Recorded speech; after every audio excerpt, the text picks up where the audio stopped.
지내서 그런지요, 또 저희가 좀 잊어버린 것 같습니다. 찬양대에 요즘 찬양을 잘 해주시는데 찬양이 끝나도 저와 여러분이 반응이 좀 없는 것 같아요. 그래서 다시 한번 연습합니다. 찬양대 찬양 끝나면 어떻게 해야 되죠? 다시 한번 해볼까요? 어떻게 해야 되죠? 설교할 때도 좀 그래 주세요. 오늘은요, 게으름, 특별히 영적 게으름에 관한 말씀을 전하려고 합니다. 말씀을 준비하면서 생각해 보니까요, 이 주제를 제가 처음 설교하는 것 같은데, 설교하는 제게도 상당히 부담스럽고 또 듣는 여러분에게도 매우 불편할 수도 있는 그런 말씀입니다. 그러니까 저와 여러분 모두 좀 더 마음을 열어놓고 양해하며 들으실 수 있기를 바라고요. 그러나 이것이 분명히 하나님의 말씀이기 때문에 하나님 말씀을 들으면서 저와 여러분 상호간에 더욱 분발하여서 주의 일에 열심을 내보자 하는 믿음의 결단이 있기를 바랍니다.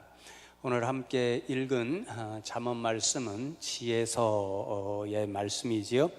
하나님과 사람과의 관계에서 어떻게 하면 우리가 잘 살아갈 수 있는가라는 수많은 교훈을 지혜자가 우리들에게 들려주고 있습니다.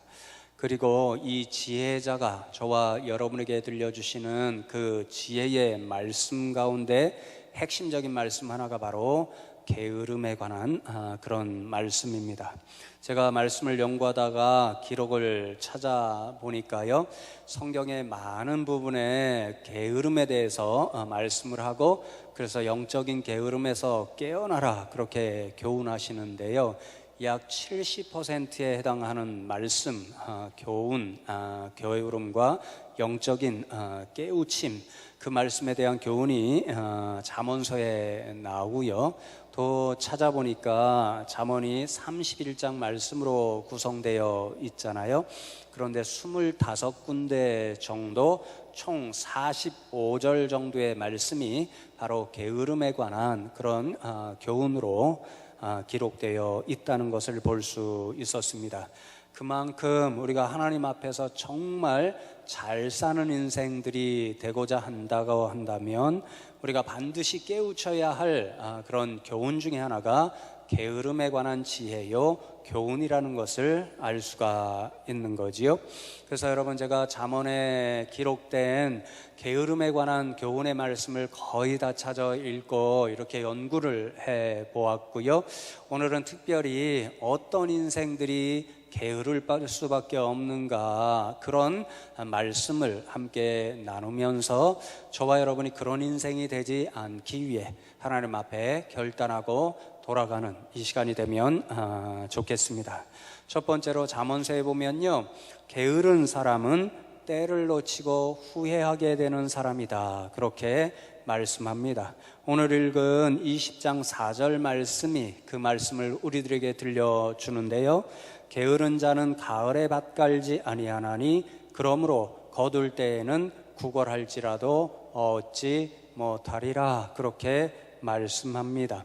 게으른 자가 어떤 사람이라고요? 가을에 밭을 같이 갈지 않는 사람이다 그렇게 말씀하지요. 우리의 상황으로 이해하려면 조금 이상합니다. 우리는 봄에 밭을 갈잖아요. 그런데 이 팔레스타인 지역은요, 정반대로 생각하면 맞습니다. 왜냐하면요, 지중해성 기후를 띠고요, 1년에 비가 많이 내리지 않고 딱 2차례 우기가 있습니다. 10월에서 11월 사이에 잠시 비가 내리는데요, 성경에 보면 이른 비와 늦은 비를 하나님께서 적당하게 내려주셔야 풍성한 소출을 얻을 수 있다고 말씀하잖아요. 우리는 봄비가 이른 비일 수 있는데요, 이 팔레스타인 지역은요, 가을비, 10월에서 11월 사이에 내리는 이 비가 바로 이른 비이고요, 이때 밭을 잘 갈아야 씨앗을 심을 수 있고, 그래서 열매를 거둘 수가 있는 것이죠. 그래서 이렇게 씨앗을 그때 심으면요, 3월과 4월에 또 우기가 있습니다. 그러면 그때는 밀이나 보리나 이것을 심어두면 이삭이 나오잖아요. 그러면 그때 풍성한 비가 나오면 그 이삭이 잘 자라고 많은 곡식을 결실로 얻을 수 있습니다. 그런데 중요한 게 어느 때냐면요, 이 가을에 이른비가 내릴 때입니다.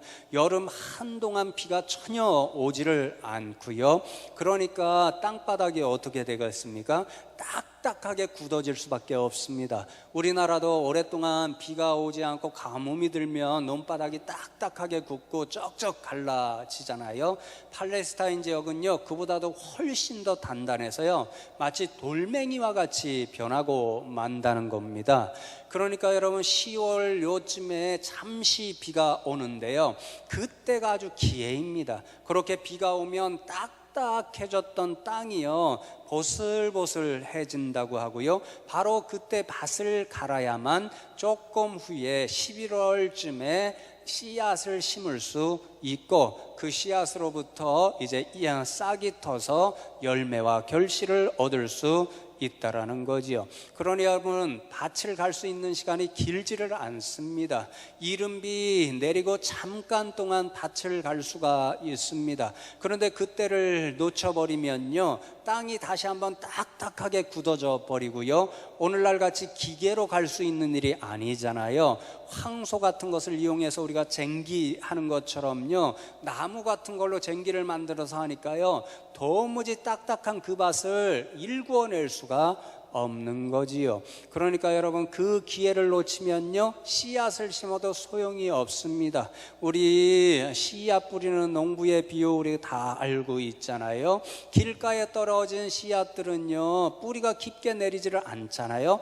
마찬가지로 이 딱딱해진 밭 가운데 씨를 뿌려도 뿌리를 내릴 수 없고요. 그러니까 다음에 봄이 되어도 소출을 얻을 수가 없는 거지요. 그러니 여러분, 그때 아무리 후회해도 소용이 없고요, 옆에 있는 분들한테 가서 좀 우리도 나눠 먹을 곡식을 달라 해도요, 다 가난한 사람들, 비슷한 사람들이고 1년 먹을지 소출을 얻었고, 그리고 씨앗을 남겨둬야 또 가을에 씨앗을 뿌릴 수 있잖아요. 그러니까 아무리 구걸해도 얻을 수가 없으니까 땅을 치며 후회해도, 아이고 내가 작년 가을에 밭을 갈고 씨앗을 제대로 뿌렸어야 되는데 후회해 도 소용이 없어진다라는 거죠. 그러니 여러분, 게으른 사람은 어떤 사람입니까? 밭을 갈 때 그때 밭을 갈아야 되는데 밭을 갈지 못한 사람들, 때를 놓치고 그래서 후회하는 사람들, 이런 사람들이 게으른 사람들이라는 거지요. 여러분, 이 말씀을 생각하면서요, 제가 아이고 어르신들 말씀이 하나도 틀린 게 없다, 그렇게 생각합니다. 어르신들이 종종 그렇게 말씀하시잖아요. 살아가다 보니까 이제 돌이켜보니까 다 인생에는 순간순간 때가 있더라. 공부할 때가 있고 공부할 때를 놓치면은 후회하게 되더라. 그리고 일할 때가 있고 진짜 열심히 땀을 흘릴 때가 있는데 그때를 놓치면은 후회하게 되더라. 그러니까 때가 있을 때 열심히 공부하고 열심히 일하라, 자녀들한테 수없이 말씀하잖아요.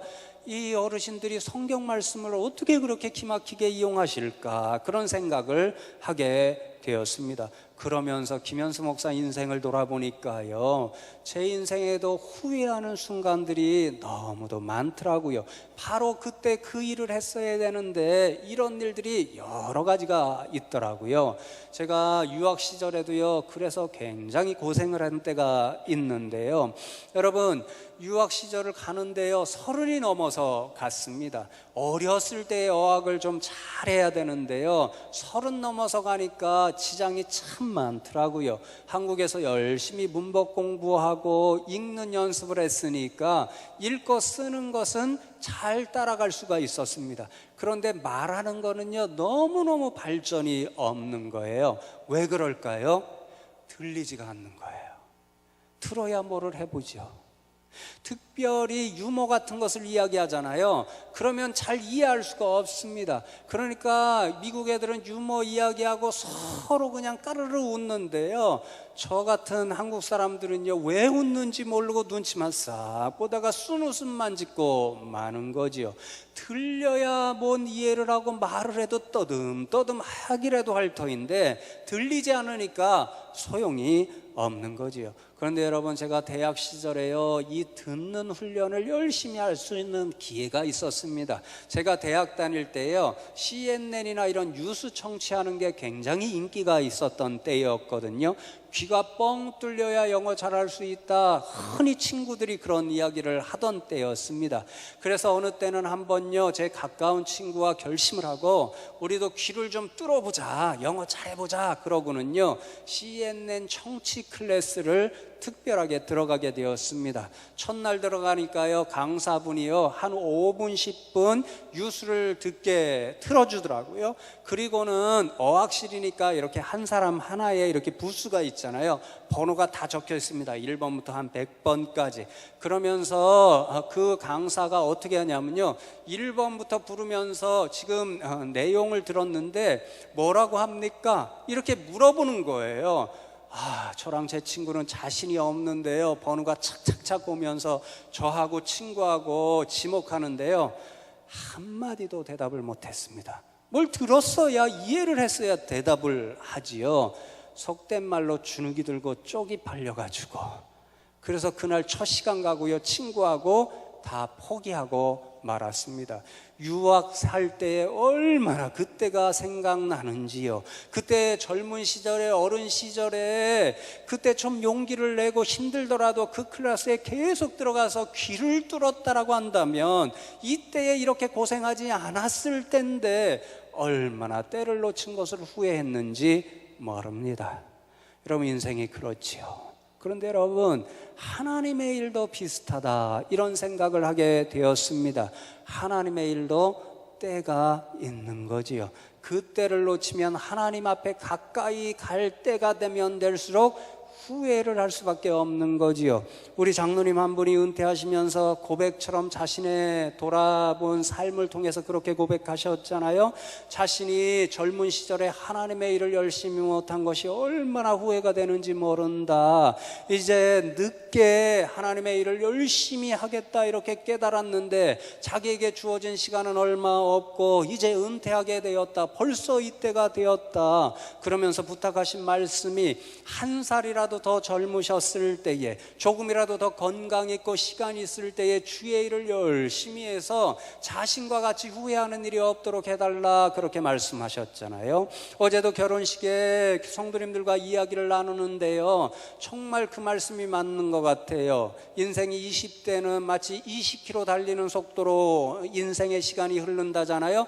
그런데 70대가 넘어가면요, 자기가 어떻게 생각할 수도 없대요. 너무 빨리 가니까 이렇게 벌써 갔어? 이렇게 이야기를 하시더라고요. 여러분, 하나님의 일이 이런 것 같습니다. 제가 10년 이제 담임 목회 시간이 흘러갑니다. 10년 전에 돌아보고요, 지금 돌아보도요, 똑같은 대답으로 일관하시는 분들이 있습니다. 10년 전에 아이고 집사님 일을 같이 하십시다 그랬는데요, 목사님 다음에 시간이 있으면 할게요 그랬는데 10년 후에 바뀐 게 하나도 없습니다. 지금 말씀드려도요, 목사님 아이고 다음에 할게요 그렇게 이야기하십니다. 하나도 바뀌지 않으셨습니다. 도대체 다음이 언제인가요? 아마도 그러다 보시면 아마 70 금방 되실 것이고 80 금방 되실 것입니다. 그때는요, 아무리 주의 일 하려고 그래도요, 건강도 부족하고요, 시간도 별로 없습니다. 언제까지 다음에 하실 건가요?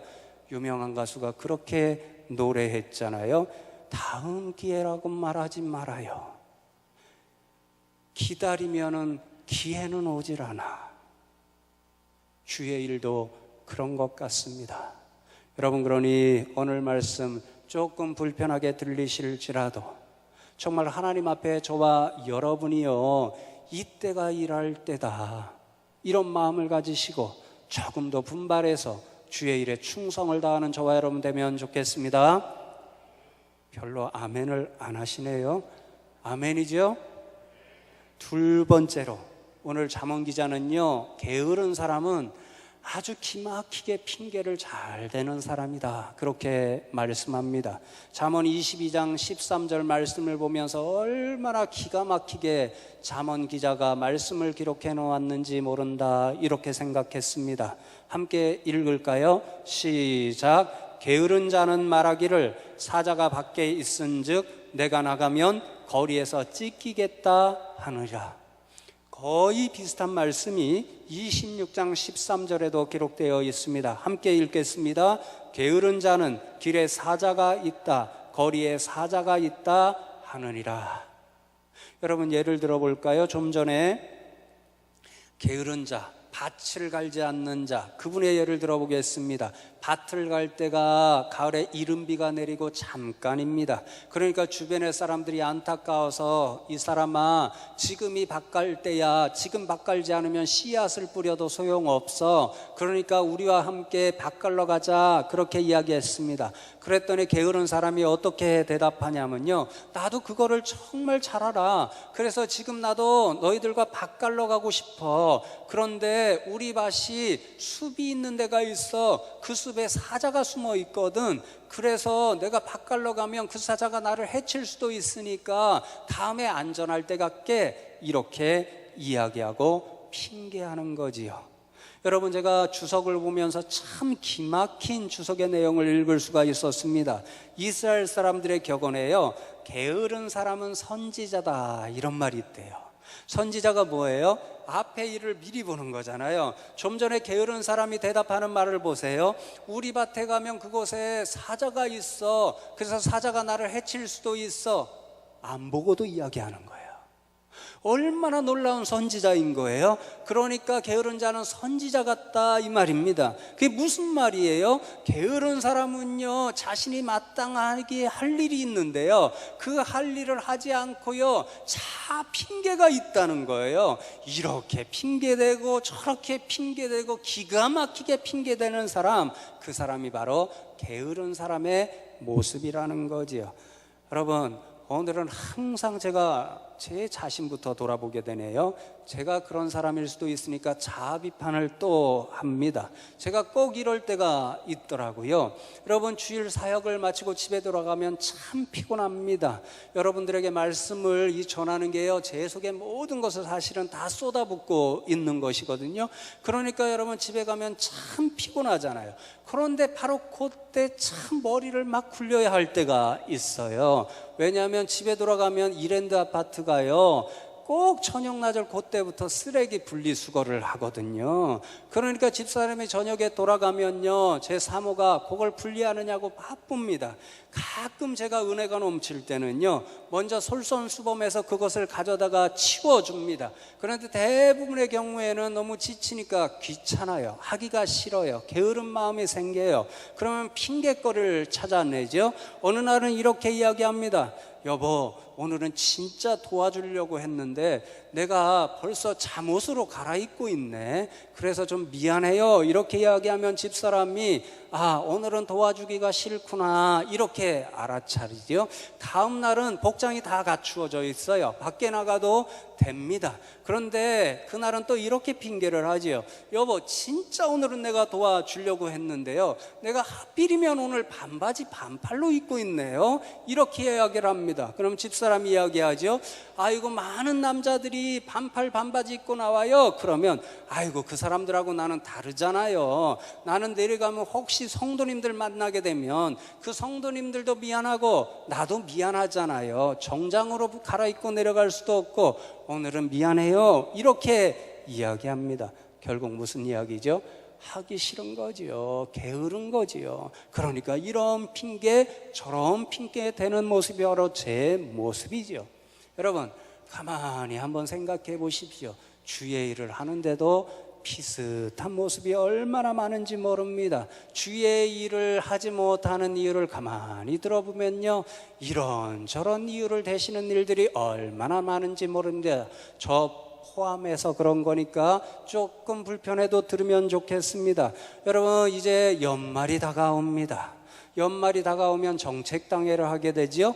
그러면 벌써부터 제 머리가 지금 지끈지끈 아프려고 합니다. 정책당회 때가 되면은 내년 일꾼을 세워야 됩니다. 그래서 제가요, 이분은 내년 꼭 일하시면 좋겠다, 우리 교회 일꾼이다, 이렇게 생각해서 말씀을 드리면요, 솔직히 열에 한 분 예, 그렇게 하시겠습니다라는 외에는요, 아이고 목사님 제가 다음에 할게요, 이런 일이 있어서 못하고요, 저런 일이 있어서 다음에 맡겨주시면 제가 순종하도록 노력하겠습니다, 그렇게 말씀합니다. 그런데 여러분 가만히 여러분도 스스로를 생각해보고 여러분 옆에서 교회 일을 좀 더 열심히 하는 분 생각해 보세요. 그분들은 뭐 그런 이유 없나요? 그분들도 다 보면요 시간 내기 참 어렵습니다. 몸을 보면 또 아프신 분들도 있습니다. 손주분들 보느냐고 바쁘신 분들도 있습니다. 자녀들이 고등학생이고 3학년 되신 분들도 있습니다.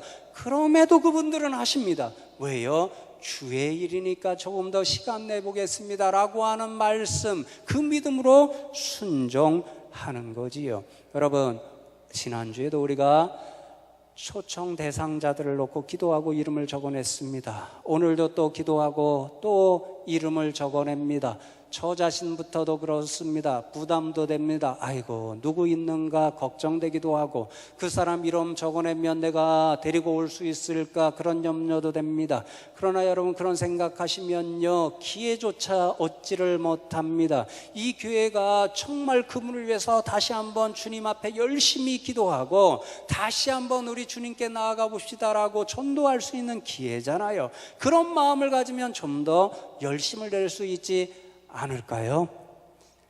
여러분, 그러니 오늘 기도하시고는요 꼭 한 분이라도 데리고 오시지 못하는 분들도 좋습니다. 기도하시면 되잖아요. 중보기도대에서도 열심히 여러분들을 위해서 기도해 드립니다. 그러니까 오늘은 장로님들부터 다 적어내시고요, 안수 집사님들, 권사님들 다 적어내실 수 있기를 바랍니다. 점점 더 하면 소리가 작아지는 것 같아요. 세 번째로는요, 게으름의 본질이 있습니다. 게으른 자의 본성적인 모습이 있다라는 겁니다. 그게 무엇이냐면요, 자기 사랑이랍니다. 자기 사랑. 21장 25절 말씀 화면에 보이지요? 함께 읽겠습니다. 게으른 자의 욕망이 자기를 죽이나니 이는 자기의 손으로 일하기를 싫어함이니라. 게으른 사람은요 자기의 일을 해야 되는데요, 이 일을 하지 않는 이유가 있다는 겁니다. 그게 무엇이라고요? 욕망이 있기 때문입니다. 욕망의 의미는요, 자신을 즐겁게 하는 일들을 끊임없이 추구하는 일입니다. 그러니까 자신이 할 일이 있는데요 마땅히 하지 못하는 게으른 자의 모습이 무엇 때문에 그러냐면요, 그 마땅히 해야 할 일을 하지 못하게 하고요, 오히려 자신을 더 즐겁게 만드는 일, 그런 일들을 열심히 하고 있기 때문이라는 겁니다. 여러분, 죄송하지만 우리 자녀들의 모습을 한번 생각해 보면 좋겠습니다. 우리 자녀들 가운데 그런 자녀들이 안타깝게도 많습니다. 우리 자녀들이 대부분 학교 다녀야 되니까요, 학교 다니는 시절이니까요, 그때는 열심히 공부하는 때야잖아요. 그것이 자녀들이 마땅히 해야 할 일이고요, 그렇게 해야 자신들의 미래에도 좋은 결과가 있잖아요. 그런데 여러분, 공부를 하지 않습니다. 많은 자녀들이 공부 안 하는 자녀들이 있어서 저와 여러분 속을 상하게 할 때도 있잖아요. 왜 그렇지요? 공부 안 하면서 무슨 일 하던가요? 자기들이 좋아하는 일 합니다. TV 보면서 연예인들 얼굴 보면서 참 좋아하고요, 또 카톡 열심히 하느냐고 좋아하고요, 게임 하느냐고 열심히 좋아하고요, 또 컴퓨터로 뭐 하느냐고, 유튜브 보느냐고 또 좋아하고요. 며칠 전에 제가요 문구점에 뭐 하나를 사러 들렸거든요. 그랬더니 그때가 점심시간인가 끝날 쯤인가 그랬는데요, 보니까 한 5학년 6학년 되는 아이들이요 문구점 안에 바글바글 모여 있는 거예요. 뭐를 하는지 모르겠는데 아주 시끌벅적한 거예요. 도무지 무슨 말을 하는지 알아들을 수가 없어요. 그래서 문구점 아저씨에게 물어봤습니다. 아니 쟤들이 도대체 무슨 일을 하느냐고 저렇게 시끄럽나요? 그렇게 물어보았더니요, 그 아저씨 하시는 말씀이요, 연예인들 나온 이 사진 브로셔 있잖아요, 그것을 서로 예쁜 것을 고르겠다고 서로 난리여서 시끄럽게 떠드는 거라는 거예요. 그래서 제가 그때 상황을 하니까 리스닝이 좀 되더라고요. 그러니까 아이들 하는 말이 뭔지 아세요? 보니까 야, 우리 오빠가 더 멋있잖아. 무슨 네 오빠가 더 멋있냐고 그러냐. 우리 오빠가 더 멋있지. 보니까 다 무슨 이렇게 브루시 하나씩 들고 우리 오빠가 더 예쁘고 멋있다라는 거예요. 아유, 그렇게 열심히 싸울 수가 없어요. 그래서 제가 그렇게 생각하잖아요. 아이고, 저 열정과 열심으로 공부를 하면 좋을걸, 이런 생각을 하게 되었습니다. 우리 둘째도 가만히 보면 그런 모습이 많아요. 공부해라, 숙제해라 조금 야단치면요 억지로 책 펴놓고 노트 펴놓고 뭐를 쓰다가요 가만히 보면 10분, 20분을 넘기지 못해요. 근데 자기가 좋아하는 핸드폰 만지는 일은요 1시간도 좋고 2시간 좋고 피곤함을 몰라요. 지칠 줄을 몰라요. 여러분, 게으른 사람들의 본성이 이렇다라는 거죠. 마땅히 자기가 할 일이 있는데 그 마땅히 할 일은 내버려두고요. 왜요? 자신이 좋은 일을 하는 거예요. 자신이 즐거운 일을 하는 거예요. 그러니까 그 사람들의 본질은 뭐냐면요, 자기가 너무 좋아하는 일, 자기 중심적으로만 살아가는 그 일을 하기 때문에 자기 사랑이 너무 지나쳐서 마땅히 할 일을 하지 못하고 게으른 인생이 된다. 그래서 게으름의 본성이 자기 즐거움이다, 자기 사랑이다. 그게 성경의 교훈입니다.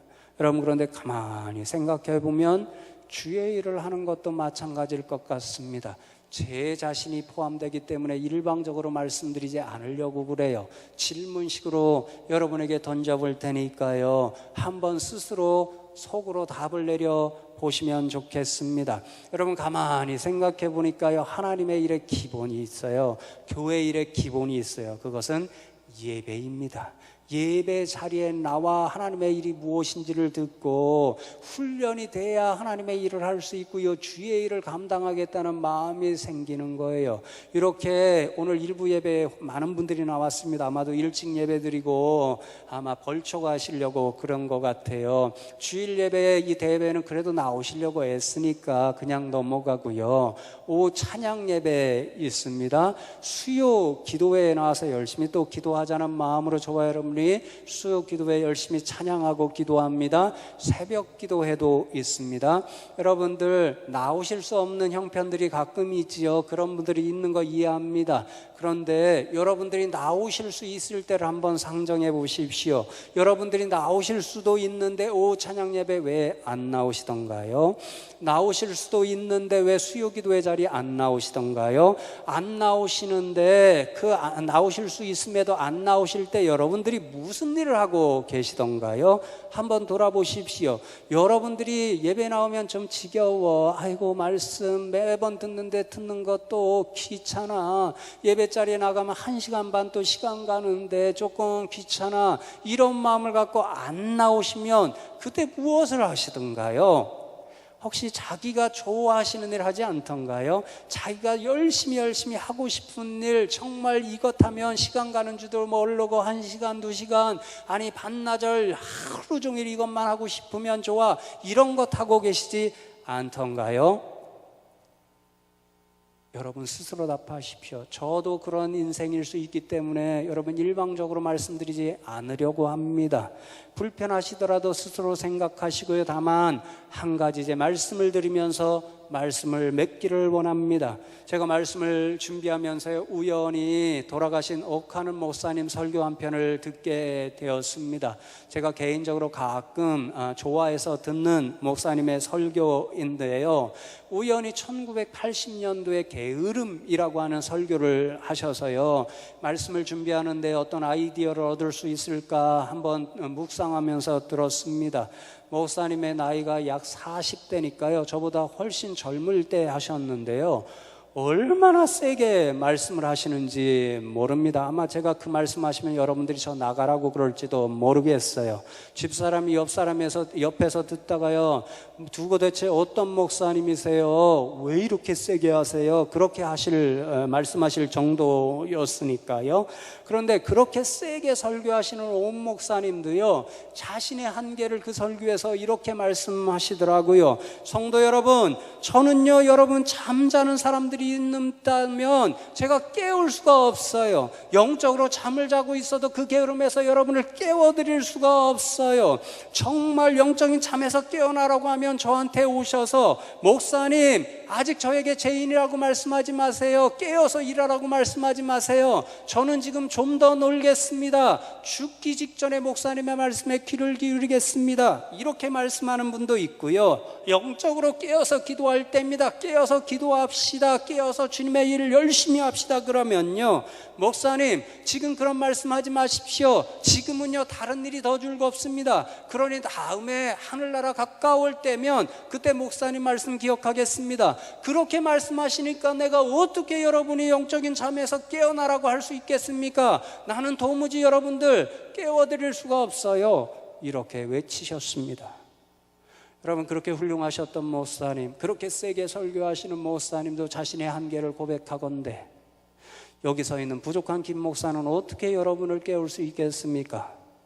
정말 자신 없습니다. 제 능력으로는 여러분을 깨울 수가 없습니다. 여러분을 영적인 게으름을 눈으로 보아도 깨워드릴 수가 없습니다. 누가 깨울 수 있겠습니까? 여러분 스스로입니다. 여러분의 믿음으로만 깨울 수 있습니다. 여러분의 믿음으로 여러분의 모습을 솔직하게 지금 하나님 앞에 세워두고 하나님 앞에 죄송한 마음이 들어 양심이 깨어나면 여러분 스스로 여러분의 잠에서 깨어날 수 있습니다.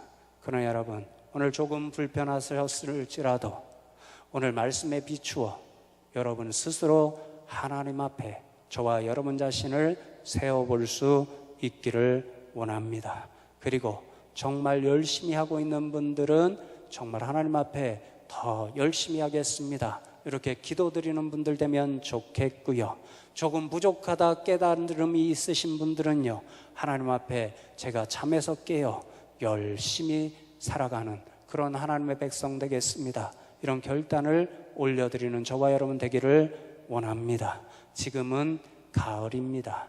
밭을 열심히 가를 때입니다. 그 기회를 놓치면 씨를 심을 수도 없고 열매를 기대할 수도 없습니다. 그러니 이 가을에 열심히 밭을 가시고 열심히 씨를 뿌리시고 주님께서 주시는 아름다운 결실들을 저와 여러분이 맺어서 하나님 앞에 가셨을 때에 착하도다, 잘하였도다, 충성된 종아, 그렇게 칭찬 듣는 저와 여러분 다 되시기를 주님의 이름으로 축복합니다.